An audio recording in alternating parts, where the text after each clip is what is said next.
এবং জনতার সঙ্গে উদযাপন করছেন। ইসরায়েলের সেনাবাহিনী দাবি করেছিল যে তাদের বিমান হামলায় অনেক ইরানি ঊর্ধ্বতন কর্মকর্তা নিহত হয়েছে। অবশ্য সেই তালিকায় কানির নাম ছিল না।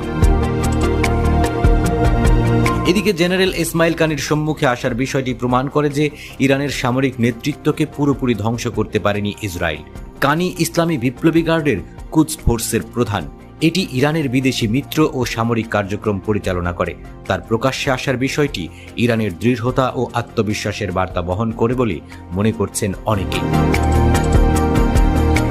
অন্যদিকে ইসরায়েল দাবি করেছিল যে ইরানের অন্তত 10 জন ঊর্ধ্বতন কর্মকর্তাকে হত্যা করেছে তারা, যাদের মধ্যে ছিলেন গোয়েন্দা ও বিমান প্রযুক্তি বিভাগের নেতারা।